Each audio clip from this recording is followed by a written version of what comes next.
This is your call to action. Get prepared, America. Economy, survival, energy, disasters. This is USAPrepares.com. Informative radio, educational radio. Interact now by emailing instructor@USAPrepares.com or text at 434-390-7953. Class, please take your seats. Now, your instructor, Vincent Finelli. Watch the greenbacks tumble. Oh, boy. Tom, our producer, and I were talking about his truck, and we were diagnosing what might be wrong with it just before airtime. Everyone all set? Cocked? Locked? Blissed?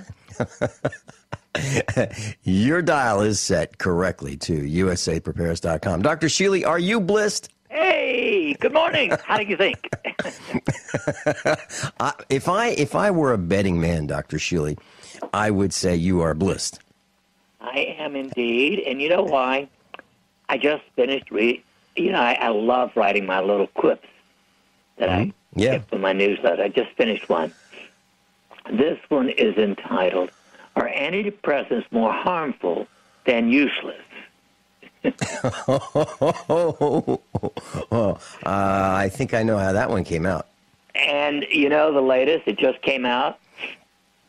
They also increase the risk of type 2 diabetes. But, we need more research. So let's prescribe 20 years more. Right. And let's see how it works out. Antidepressants. So, Dr. Shealy, for those of us who might not know your opinion on antidepressants, let's see. Are there any sponsors that we can throw overboard? I mean, like in the first 10 minutes of the broadcast? Every pharmacomafia company in the world. Mm-hmm. I don't know one that I would trust to tell me the time of day. Well, I don't know how you did it, but what you're talking about is one of the things that I was hoping that we could cover today. And here's what I was thinking early this morning, that when we begin life, we all want to live. I believe we are programmed with the innate desire to live, to avoid harm, and to live as long as possible. I believe that. Do you think that's true, Dr. Shealy? I agree totally. I think not only to do no harm, but actually we have an instinct to help other people. I'm so glad you said that, and I totally agree. And here's where this thought process goes. But there's a post on our website that I just put up this morning that talks about doctor-assisted suicide, euthanasia, and euthanasia is legal in Europe, in the Netherlands, Belgium, and Luxembourg. Those are the three countries that allow, maybe even encourage, doctor-assisted suicide or euthanasia. Now, going back to our first statement, we think that you and I think that we're not programmed that way from genetically. So that means that we would have to be convinced somehow to take our own lives.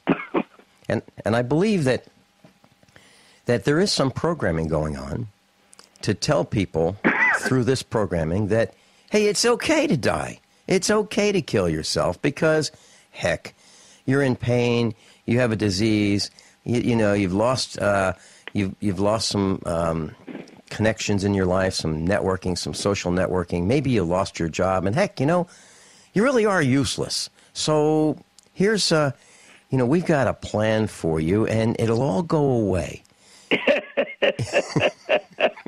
Painlessly. Yeah.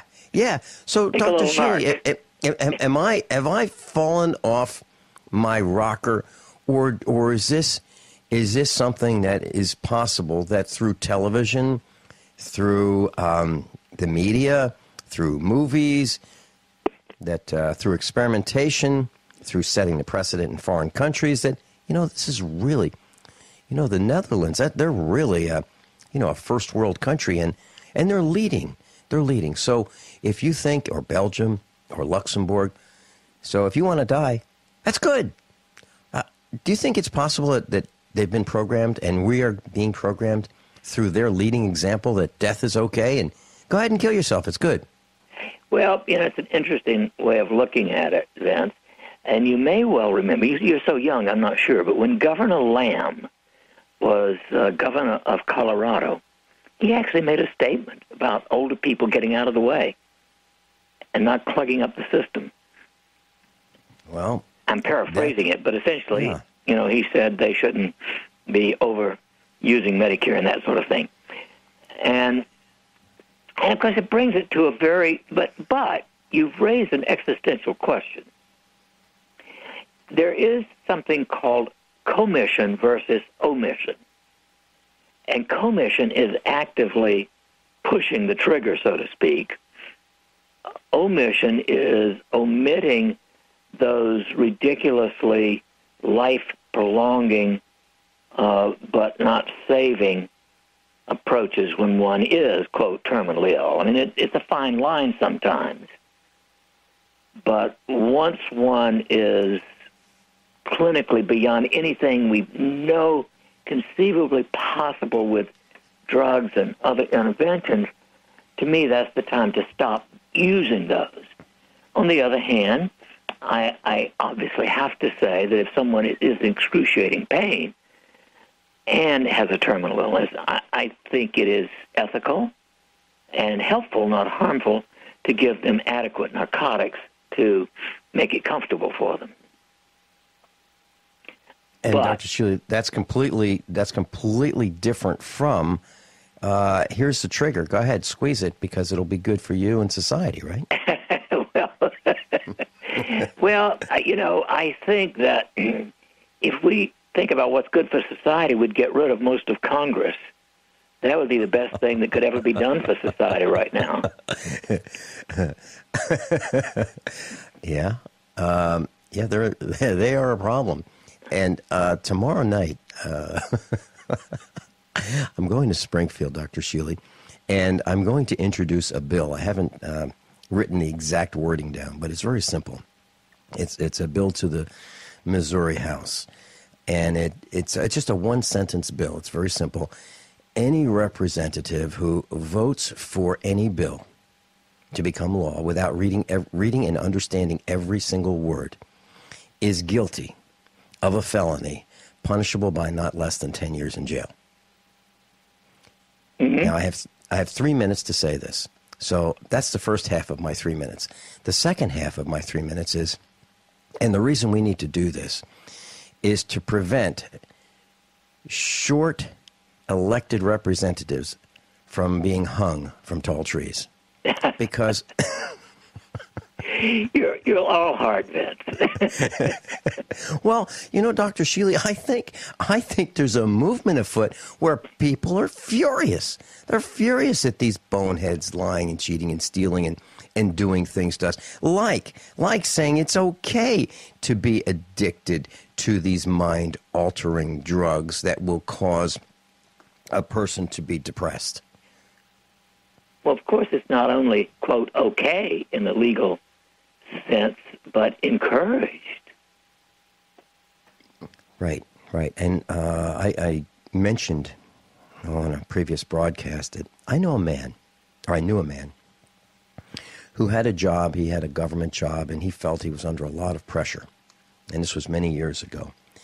And, the stress was really, really tough. And maybe it is tough for some people to have these government jobs where they see person after person after person, and they deny them whatever that person wants. So the government employee is in charge of saying, no, we can't do it, we can't help you, we can't help you. And after a while, maybe it does have an impact on a person. But this middle-aged man, was prescribed antidepressants. And he took them, and the more he took, the more he became depressed. And ultimately, he drove to the top of a bridge on the East Coast, a very, very tall bridge. Parked his car at the top of the bridge, put his four-way flashers on, took his wallet out of his pocket, put it on the dashboard, and jumped off the bridge. And lived. He ended up in the hospital. He got all patched up, and he got home after, I guess, maybe a month or two. And then he was on his antidepressants to make sure he was safe. And he and his wife had breakfast, and they were both going to work early in the morning. They had breakfast together, as they usually did. And he was acting a little weird. And so she left for work first, and he kind of stayed behind. And she thought, nah, something's not right. So she turned around, drove her car back home. His car was still in the driveway. And she was looking for him. And she found him. He hung himself in the basement. Yeah. So what I'm saying is, I think that we can be programmed to do the unthinkable to ourselves. Well, I agree, of course. And yet, again, let's look at it this way. There is nothing that I would do personally to take my life. Mm-hmm. But if I reach a stage of being unable to take care of myself, I don't want any super-duper attempts to, quote, save me. And my personal choice, and I think this is an ancient tribal custom. Sometimes you sort of went off into the woods to die. Mm-hmm. And rather than going off into the woods to die, I prefer to go in my bedroom and close the door and turn on the Gregorian chants. Mm-hmm. But I wouldn't do anything active. On the other hand, I wouldn't allow tubes and IVs and all kinds of breathing machines and all that kind of stuff.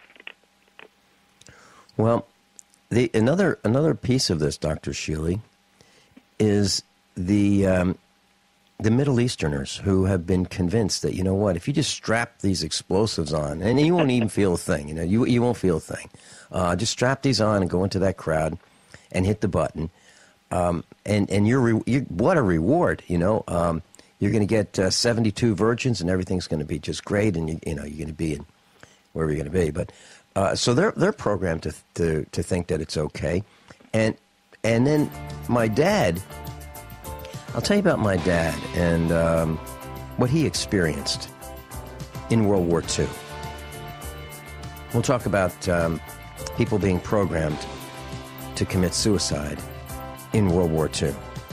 Dr. Norman Shealy, normshealy.com, NORMSHEALY.com. Newsletter's free. We'll be right back.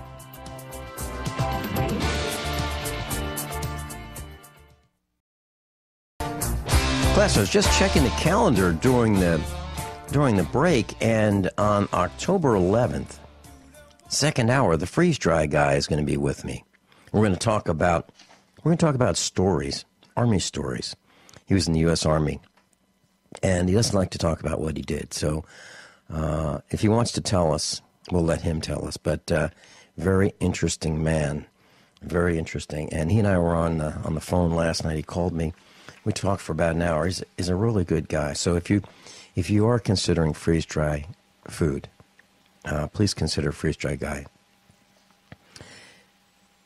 On Mondays, we have the meetup at Ziggy's in Springfield, Missouri, and you're all invited, unless, of course, you're a politician. But if you'd like to join us, Mondays, 5:30, Springfield, Missouri. And this Monday, we're going to talk about the music industry. We wanted to show a video last Monday, but we ran out of time showing the first video called Agenda. But we're going to talk about the music industry and what happens to young people who are talented and how they are coerced into becoming these gyrating images that we see on stage, and how they stick their tongues out and how they are tattooed and pierced, and they seem to have lost all sense of morality. We're going to talk about why that is and the connection to the New World Order. That's Monday. This Monday at Ziggy's, 5:30. You're all welcome to come, unless, of course, you're a politician. Government employees, you'll need to show your ID. Dr. Shealy? I love those little afterthoughts, which were big forethoughts. But they're true, right? You bet. I'm all the way with you, Big Blue. So in World War II, Dr. Shealy, my dad was volunteered for the U.S. Army, and he was a sergeant, and he was on a troop ship, a flotilla, headed toward the Philippines. And his flotilla was strafed by Japanese Zeros. And what would happen is these fighter bomber planes would attack the U.S. ships, and they would try to drop their bomb carefully to sink a ship. And they would have a machine gun, and they would shoot and shoot and shoot at the ships until they ran out of bombs and cartridges. So when they were empty and they couldn't fight anymore, they were convinced by their commander that what you do is you pick out the ship of your choice and you dive right into it. And there are critical spots where you pick out critical locations and you dive into it and you commit suicide. So what I'm saying, Dr. Shealy, is we have been led to believe that killing ourselves can be a really good thing. The Japanese did it. We have some Middle Easterners doing it. It's happened in history, and we see it. And I believe we're being encouraged to do it more and more and more, because I believe they're saying, do you know how much oxygen we can save if we have people kill themselves? Well, what do we do? What do we do to resist this? I consider it psychosis. I think it is national, social, political psychosis. But other than that, it's just like... Yeah. What I'm saying, Dr. Shealy, is I don't believe it's okay for a son to kill his mother out of mercy. Well, of course not. It's not okay to kill yourself, let alone somebody else.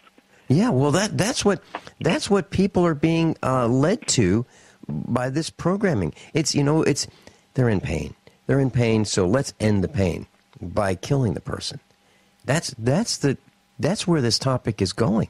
That's the programming that I see coming out of the media. Let's eliminate these useless oxygen consumers. These useless. It's wrong, Dr. Shealy. It is flat out wrong to even think of this. I am totally with you. Okay. You need another one. Okay. And by the way, euthanasia is up 13% in Holland. It's up 13%, 4,188. Well, of course, it brings us to several related issues. You want to talk about them on the other side? You bet. Okay, Dr. Shealy and I are talking about euthanasia, up 13% in Holland. 4,188 killed last year. Assisted suicide. We'll be right back. Class, Dr. Shealy's with us, Dr. Norman Shealy, and you go to his website, normshealy.com, normshealy.com, and you may subscribe to his free newsletter. I do. And it's great. I get him a couple times a week, at least. Dr. Shealy, we were talking about suicide, and you had some thoughts. Yes. Vince? Hello? I'm here. Mm-hmm. Oh. Yep, I'm here. Did you ask me to say something else? Yeah, we were talking about suicide. Did you have some other thoughts that you wanted to share on that? Well, we were talking about the Japanese kamikazes. I think it's political. It's political psychosis. And I mean, what else can you say? The concept. I think you're absolutely right. The idea. You're right on the money. It is as, in fact, slightly more crazy than a lot of other politically correct nonsense. Dr. Shealy, I've mentioned on the air that a number of us here at USA Prepares have been arrested. But here's something that I haven't said. And I don't know if we are an anomaly or whether these numbers are just part of the average for America. But one of the ways that people commit suicide is suicide by cop. One of our instructors has shared with me that his son committed suicide by a cop. And what happened? His son was depressed, and it was over a relationship. Something happened with his girlfriend. He was about 20 years old. And I think there was a breakup. And so she called the police. He was able to induce her to call the police. She calls 911. The cops show up, and this young man has a knife in his hand. And the cops say, drop the knife. And he doesn't. And they say, drop the knife or we're going to have to shoot. Something like that. And the cops did. They killed him. So here we have a guy in his own apartment. Mm-hmm. He hasn't harmed anybody. He has a knife. The cops show up on the scene. The cops act like they're threatened by this guy. He didn't call him. Someone else called the cops, and the cops kill him. Death by suicide. I mean, death by cop, which is an intended suicide. Well, I suspect it's not that uncommon, but probably it's more uncommon for people to run their car off the road or even into another car. I've suspected that of several people when they've had sudden, unexpected accidents. Do you think that that of the people who have done this, Dr. Shealy, do you think that they a majority might have been medicated with antidepressants or some kind of prescribed medication? Well, it seems statistically more likely when they're on medications than not on them. So, yeah. Okay. Well, that brings me to think about weekends. And where I'm going with this is, let's say a person is sick on the weekend, and I've gotten tick fever on the weekend, and when I lived in Virginia, and of course there was nobody to call. There's no doctors, in their offices, and the only thing I could do, I had just one choice, and that was go to the emergency room. And I think emergency rooms are for emergencies, and I could have been prescribed an antibiotic, and I could have been fine by just a doctor prescribing it over the phone, but doctors don't answer the phone. I'm not talking about you, Dr. Shealy. I'm talking about, today's current crop of doctors who are, I don't know, are they on the sailboats? What are they doing? What's going on the weekends when they're not there? They're not there, Dr. Shealy. Well, we do need a system for emergency coverage. And in general, when I was in active practice, I was always available unless I had a partner who was responsible for the time when I was not there. Mm-hmm. Mm-hmm. I mean, that's the expected thing, is that if you're not going to be available, it doesn't matter whether it's a weekend or any other time, you have a backup. Mm-hmm. Yeah, and isn't that part of the culture of being in medicine, that it really, it may not say it, but it's 24/7? Oh, yes. I know many physicians who've done that for a long time. I was with Dr. Howard Shayne a couple of years ago, and he and I were driving, and his phone rang. I was in the car with him. His phone rang. He picked up the phone. He said, "This is the office phone." And he said, okay, all right, I'll be right there. We turned around. He dropped me off back at the farm and raced into Springfield because he had a dental emergency. I've seen that happen many times. Saturdays, Sundays with, Dr. Howard Shayne of Fox Great Family Dentistry. And the first time I saw it, I thought, wow, I guess we're not going to do what we were planning to do that day. But I thought it was such a good thing that he was really like that. Well, I've known a number of people like that. I had a chiropractic friend up in La Crosse, Wisconsin. And anytime I ever had an acute back problem, like, pouring concrete or something, it would always be on a weekend. And I would call Fred Barge and say, Fred, you're going to happen to be in the office tomorrow. And he always would. Well, I guess that's the way it used to be. And I don't see as much of that. So then that, of course, leads to the next question. Since weekends are not really staffed very much or very heavily by doctors, if a person were to have surgery, Dr. Shealy, and you agree that there are times, maybe as a last resort, that surgery is necessary. When a person has surgery, is there, if you could pick any day of the week, is there, like, remember when we used to talk about Monday cars? You don't want to buy a car on Monday because all those auto workers were drunk from over the weekend and they weren't paying attention. So you don't want to buy a Monday car. You don't want to buy a Friday car because they're all not thinking about building a car that's on the assembly line. They're thinking about the weekend. So you want to buy a Wednesday car. Is there a day that makes the most sense for surgery, Dr. Shealy, if you're going to have surgery and you can choose the day? I would say Tuesday, Wednesday, or Thursday, just because, after the weekend, things are a little more crowded, and on Friday, things are getting ready for the busy weekend. So, but if you really want to go at it, there is something called biorhythm. And biorhythm is the interaction between several different things on your own timeline, if you will, related to all kinds of personal things, including your astrological time of birth and that sort of thing. I did a study way back in the early 70s on a large number of my patients who had become patients because of major accidents or surgery, and highly statistically significant correlation with having had the accident or the surgery on what's called a critical day in the biorhythm.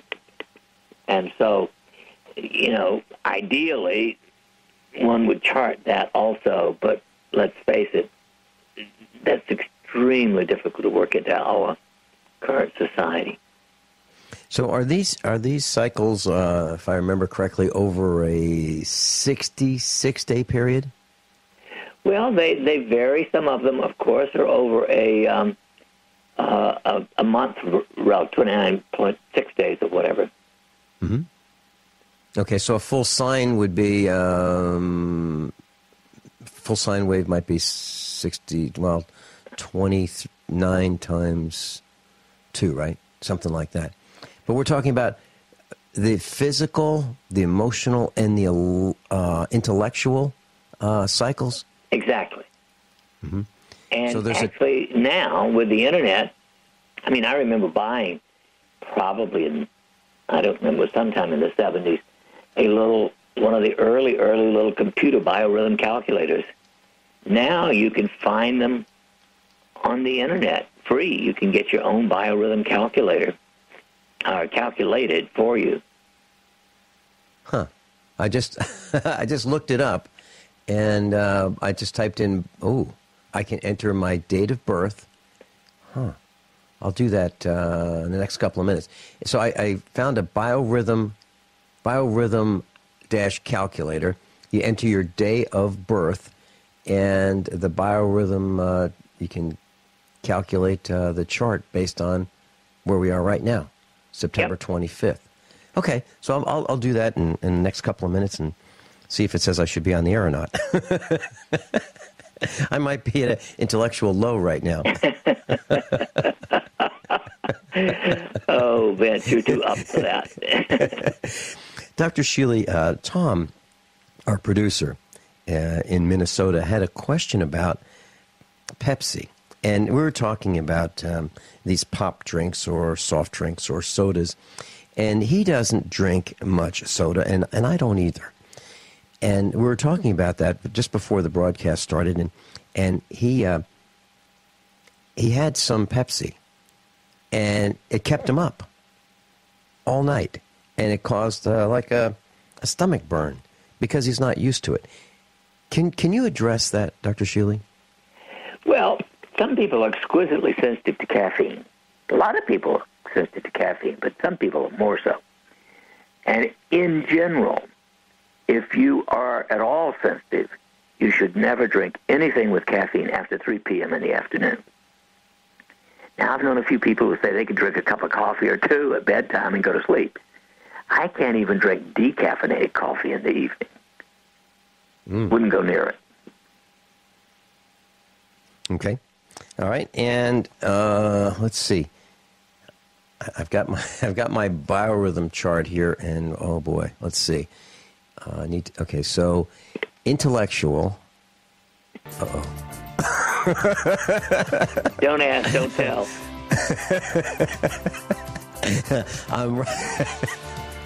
I'm right near an intellectual low right here, Dr. Shealy. Well, I'm trying to look at mine because I got everything.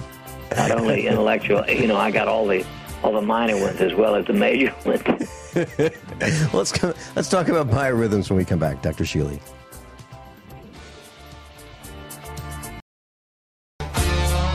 Dr. Norman Shealy's with us, and we're talking about biorhythms. Dr. Shealy, we have Judy calling on the line. Judy, you're on with Dr. Norman Shealy and me, Vin Finelli. Oh, hey, Vince. This is Judy from the Meetup. I got a bunch of questions, but I need to talk to you off the air with those questions. But in the meantime, Dr. Shealy, I have a 4.7 ascending aortic aneurysm, and it's been 4.7 for quite some time. I know in my heart that there's something out there that will strengthen that aorta and possibly even shrink it back to close to normal. What do you think? Well, I think there are several things worth thinking about. Are you on any medications? No, sir. I do not take well, that's important. Nothing but herbal. Nothing but herbal. Are you getting adequate copper? I don't know. Okay.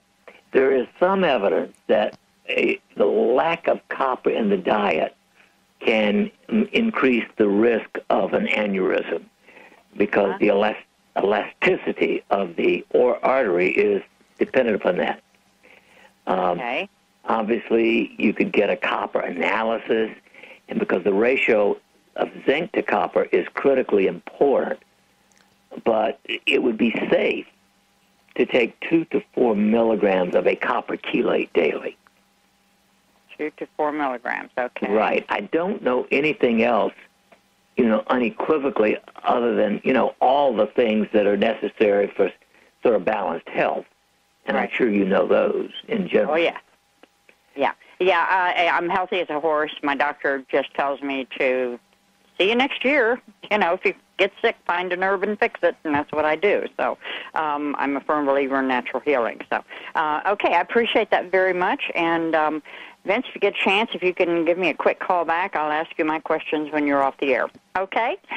Or else sure. Monday. And we'll see you at the meetup. Thanks very much, Judy. Thanks a million, Dr. Shealy and Vince. Hey, you're welcome, Judy. Thanks. Bye-bye. Dr. Shealy, we had an unbelievable meetup on Monday. It seems that we made the Springfield paper. We're on the front page of the Community Free Press, and we even had a security officer show up at the meetup, and I saw him with a badge. I walked over and I said, "Are you a cop?" And he said he was a security officer for a very large company in Missouri. And he said that he finally got up the nerve to come join us at the meetup. I guess I don't know. Are we that frightening, Dr. Shealy? Well, to the quote establishment, the psychotic establishment, yes. They don't like people. What is it that we do that would be? You think? Is it? Oh. What is it you don't understand about thinking?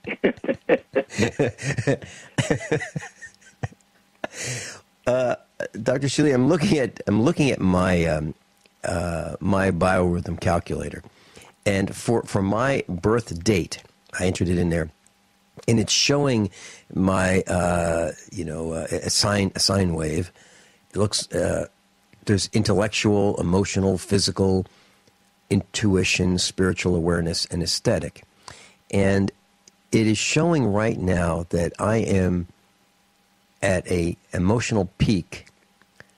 I am at a aesthetic almost peak. I am at, I don't know what this one is. I guess it looks like it could be an intuition peak, but I'm at a intellectually, I'm near the bottom. Well, they do have their ups and downs. Interestingly, it was so complicated looking at all 6 of them, or 7 of them, that I came back just to the basic 3. And all mine are as close together at a high as could be possible for today. That is the physical, intellectual, etc. But then in 2 or 3 days they'll be way off from one another. Yeah. So based on my chart, Dr. Shealy, I shouldn't be broadcasting. No, you just stay conscientiously focused. Until I shouldn't be on the air until the 7th of next month. Dr. Norman Shealy's with us. We're going to be back right after the top of the hour. News and commercials. And we've got a lot of medical questions. And if you'd like to call in, I'll give you the number really quickly. 866-582-9933. 866-582-9933.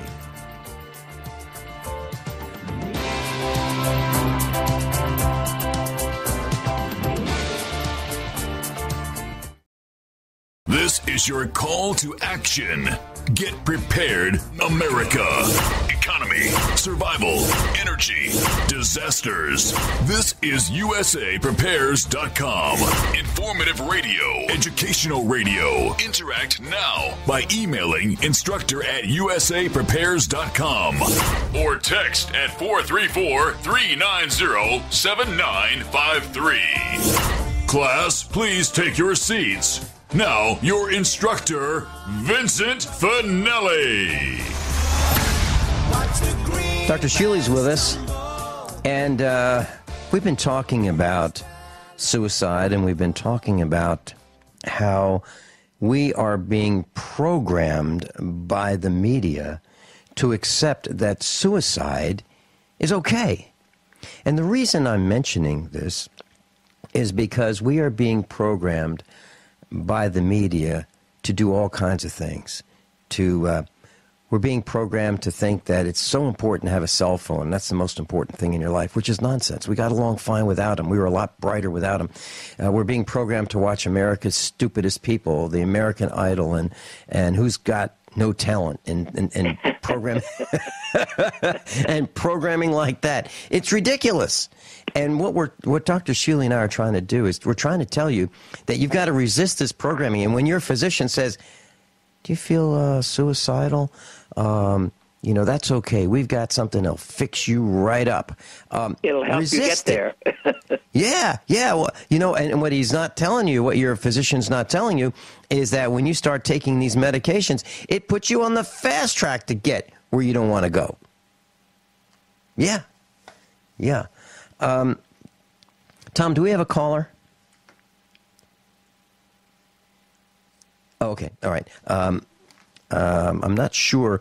I invited one of our listeners, one of our class, to call in. He is not really happy with me because I'm not discussing John Kerry's intent to sign a UN arms treaty, which would result in confiscation of our weapons. Well, we could do that.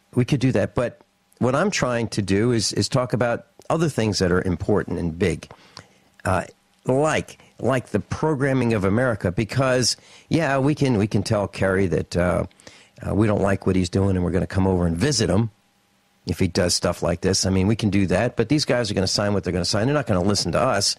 But what we can do is we can resist the programming for us to want to kill ourselves through medications in the media.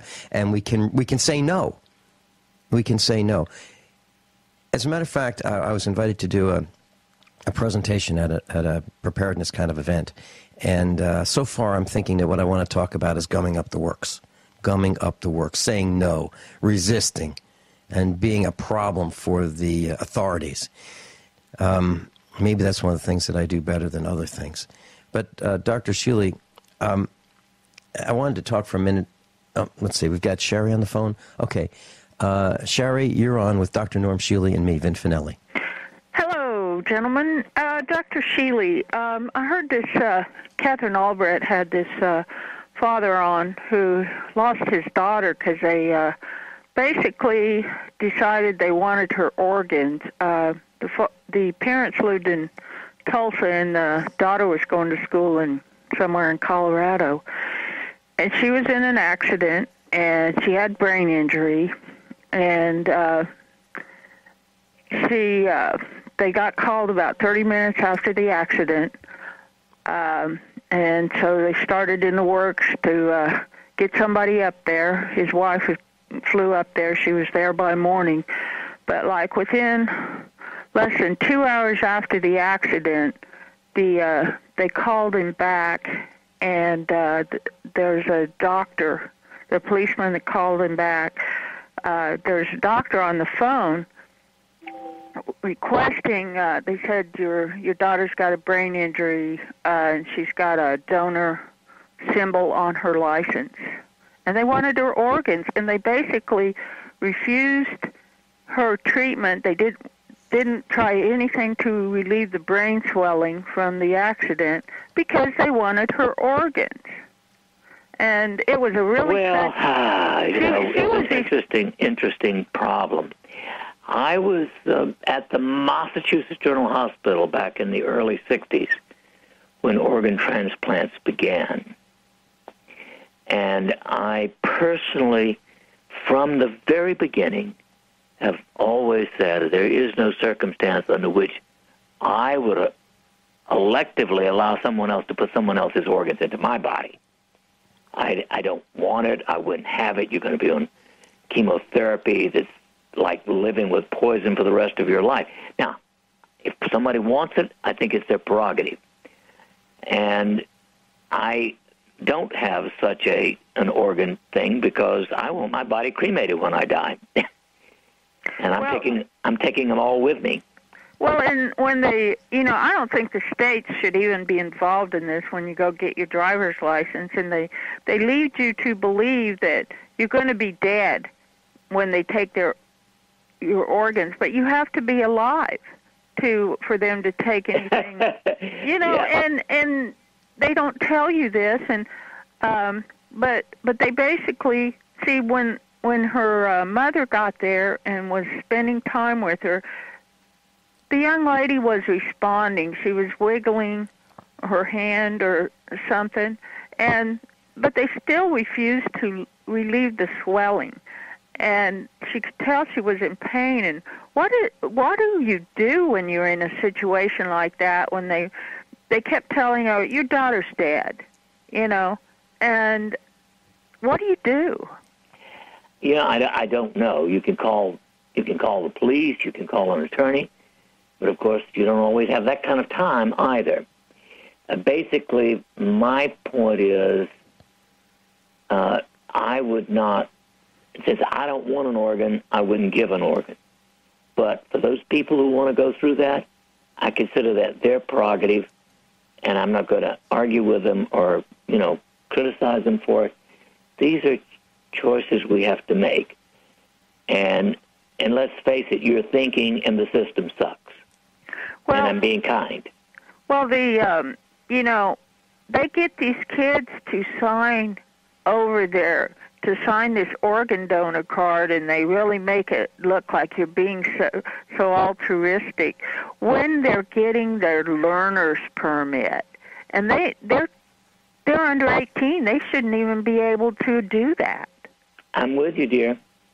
I agree with you. Now, Vince, I can't help. Vince, I have another aspect to this because of years ago when Al Adask was publishing his anti-shyster magazine. You're talking about Alfred Adask? Yes. Oh, I like Alfred Adask. Yeah, well, he had and he'd publish articles, get other people publish articles. And this one guy was he was a lawyer. He had worked for a time in the Attorney General's office down there, and but he was in private practice. When him and some other Texas attorneys figured out that there was some murders being committed on purpose and basically hits, and that the people that got killed, their families weren't getting the insurance proceeds.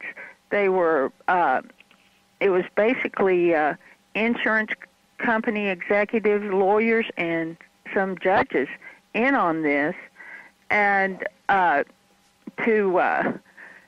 and they kind of figured out it wasn't just to get insurance money, but actually launder dirty money in the stream as it was transferred from one account to the other account, and they called it loss streaming. Well, you know, my sister-in-law had back in '99, she needed a lung transplant. Supposedly, we tried to talk her out of it. She died on the table. They couldn't get her old lung out. But it was a horrendous cost back then, and it basically broke her husband as far as money-wise. But when Catherine had this on the other day, she was saying just that day there were probably 8 to 10 transplants, and they could be laundering a lot of money doing all these. Well, Sherry, let me tell you some of my thoughts about what you're saying. As far as the organ donor, Mrs. Finelli is not an organ donor. I'm not. Our children are not. We have not been conned by that system. And for exactly the reason that you're talking about, if one of us were in an accident, there would be vultures over us saying, hey, listen, what kind of good parts can we get? You know, what do they got that's good that we can sell through other operations? And what can we experiment with? So we are not part of that system. And as you were saying this, I've added that to the list of what I'm going to be talking about in this event in Missouri coming up next month. I'm gumming up the works. You're absolutely right. These are children with their learner's permits. There is no reason why they should be able to make that decision about harvesting their organs. And they really do need to understand that they are alive in many cases. They are alive. They're kept but alive. Also they've got the laws written now. This Dr. Paul Byrne that is bringing some light to this subject. He says the way the laws are, they assume you want to donate your organs, and they will try. You know, some states are it's harder than others, but most of them it's pretty easy.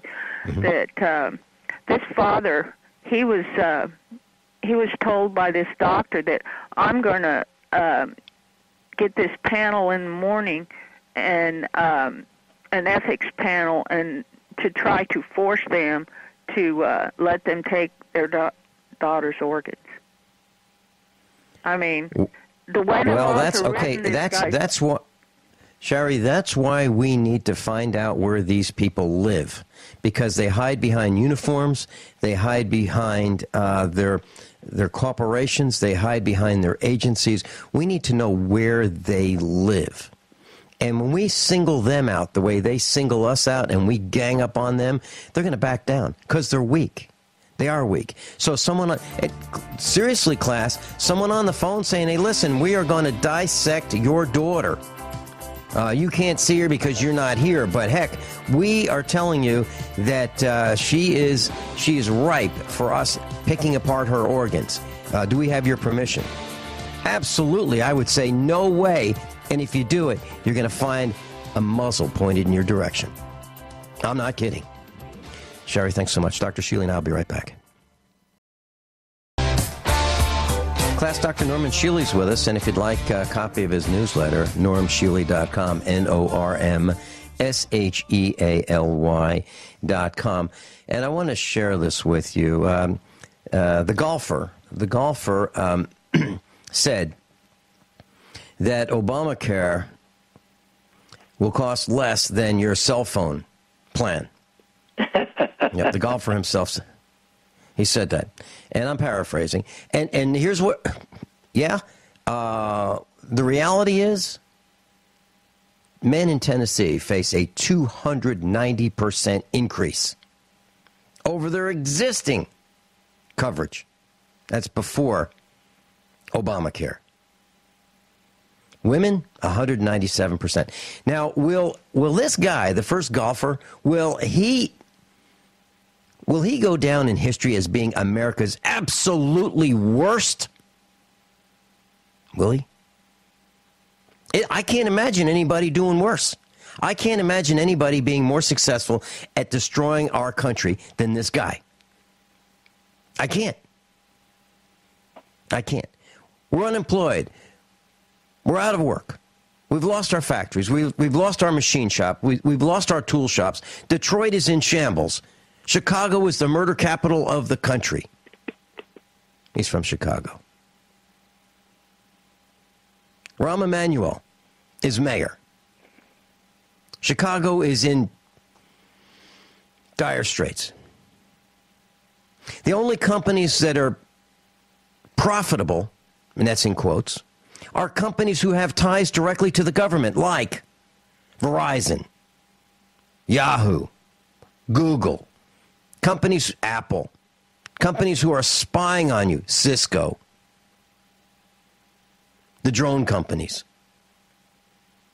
companies that manufacture bulletproof vests for the thugs in uniforms. They're doing well. Everybody else is suffering. Before these boneheads got in office, we were doing okay.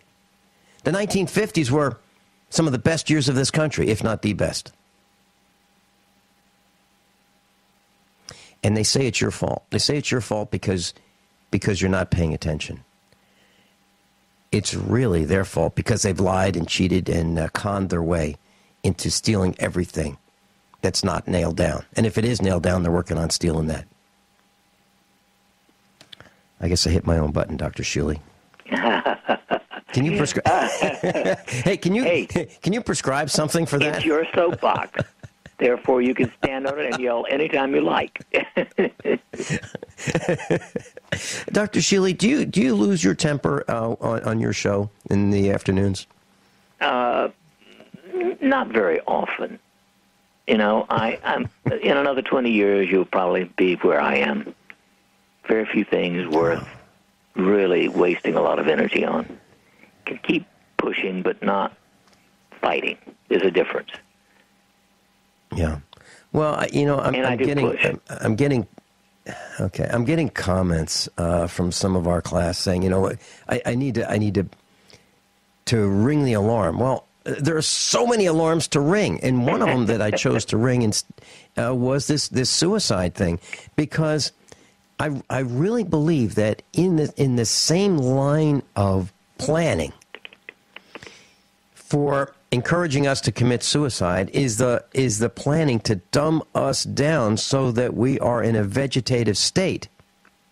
And if we're in this state and we're watching TV, we are just not reacting and we're not rising up and telling these boneheads, look, guys, we've had it. Not only do we want you to stop, we're going to go backward and we're going to restore the freedoms, the liberties, and the monies that you've stolen from us. Well, Vince, you may remember that, 6 or 7 years ago, I asked 35 people who had been identified by Walter Simcoe in his book, The Return of the Revolutionaries, mm-hmm. as reincarnated from the time of the Revolutionary War. Mm-hmm. And it seemed to me that if, John Adams and Thomas Jefferson and a lot of other people like that were around, we ought to get together and see what we could do to reform where the world has come. And they came, and we met, and I learned that not one of those people who do seem to... Dr. Shealy, you were at the farmhouse one day, and you and I were talking about reincarnation. It's something that I'd like to know more about. Can you tell us can you restate what you were saying before about this group several years ago and what happened and who they were?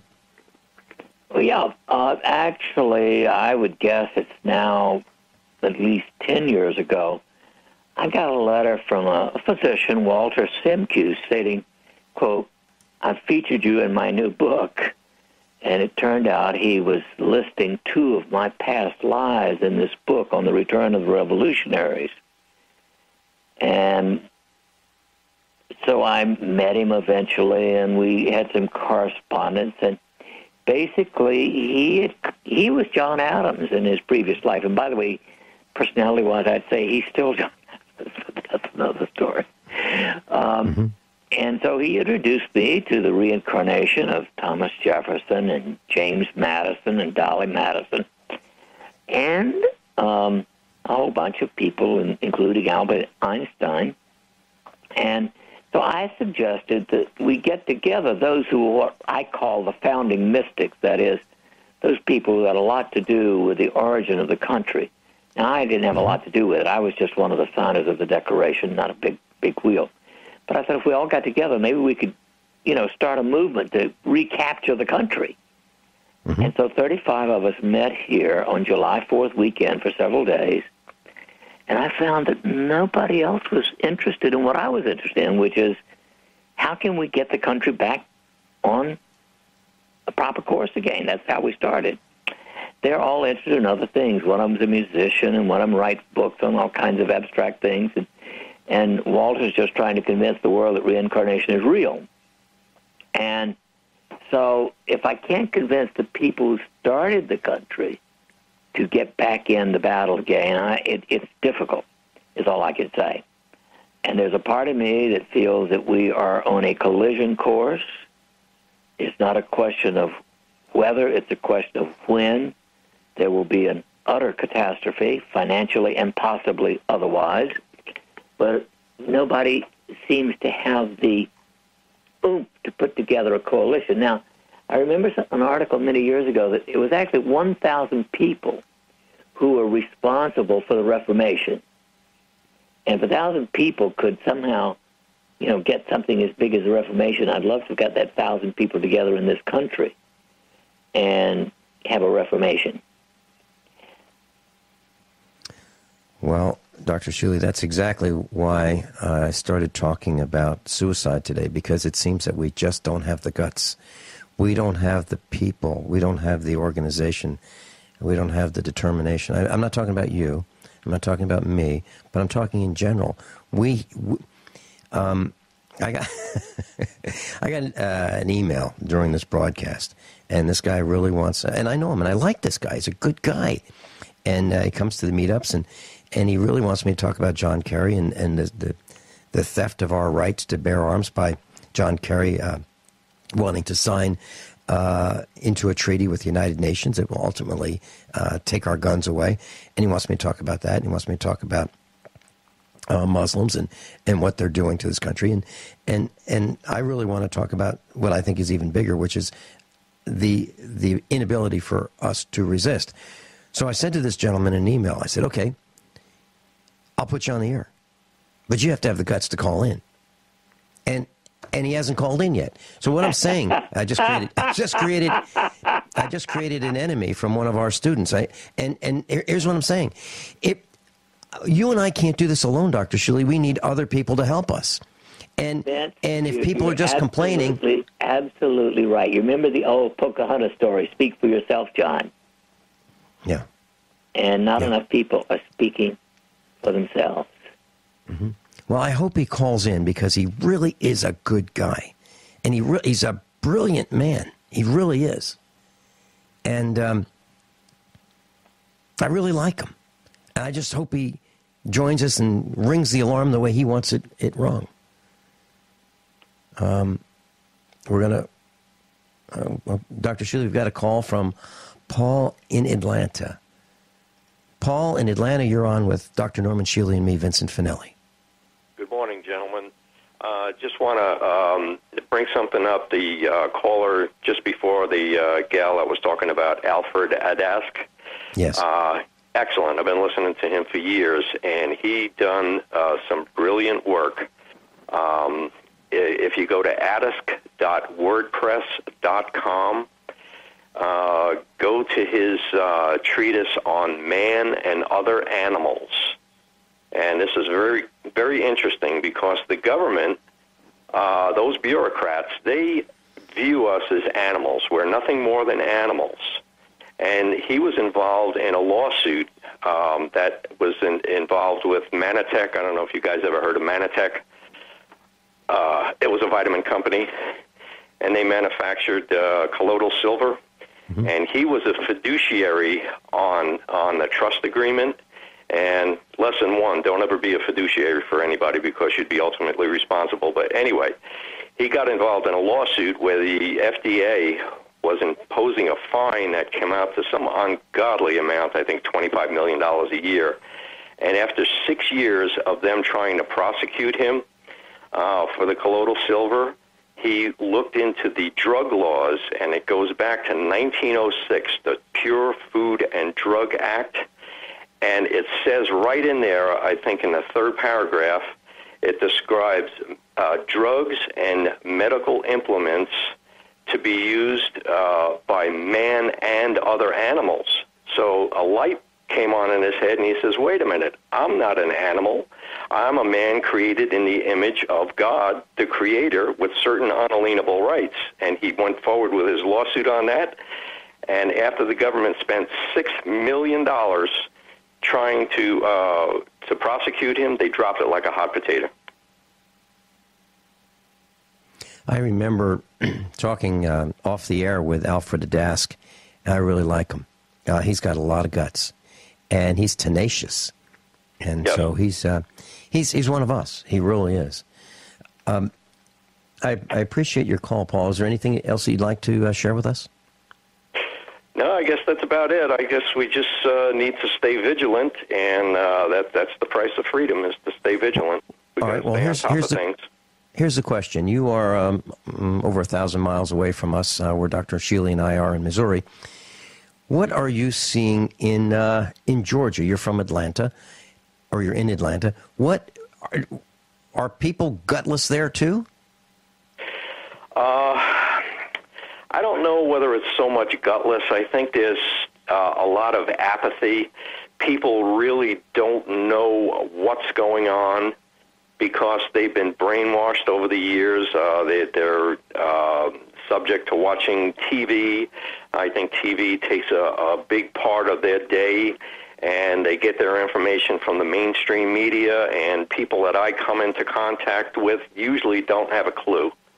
But, I try to sow my seeds, and, it's up to the Lord if the plant's going to grow, but we are responsible to sow the seeds. So, maybe if you say something a little controversial, they might pick up on it and say, well, what do you mean? All right, let me ask you this in front of everyone.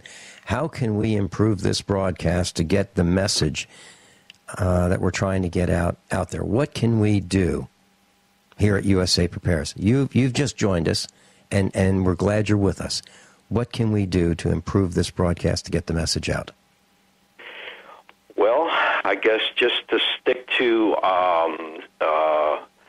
subjects that you have irrefutable facts to back up your claims.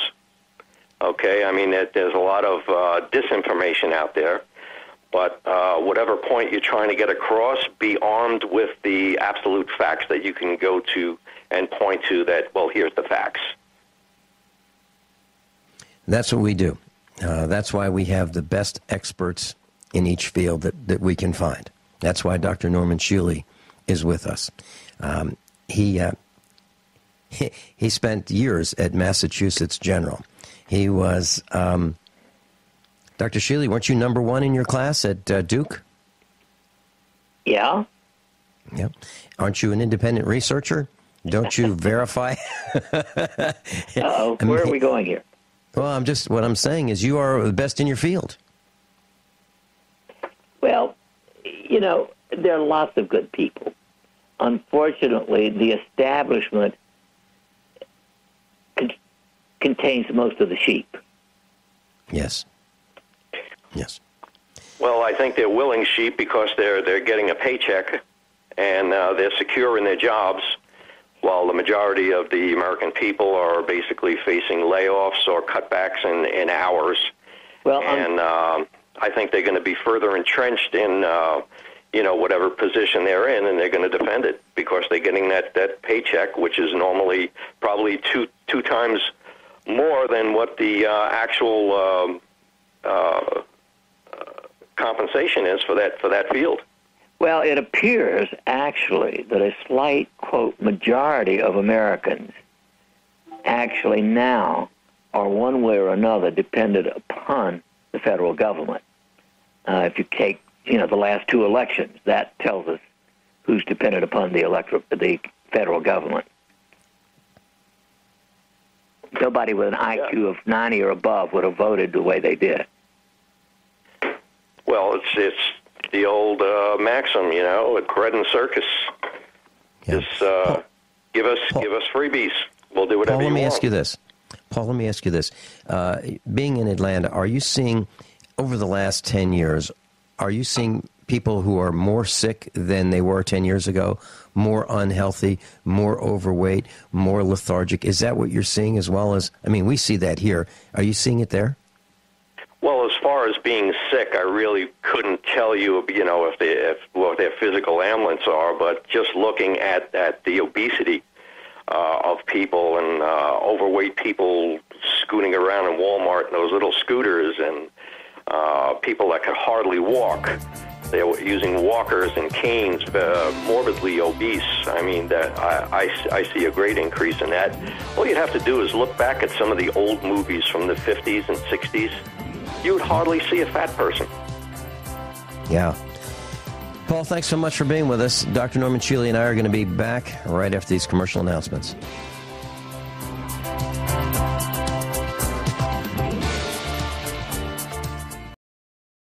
Dr. Norman Shealy's with us. And class, I'd just like to share with you who Dr. Shealy is.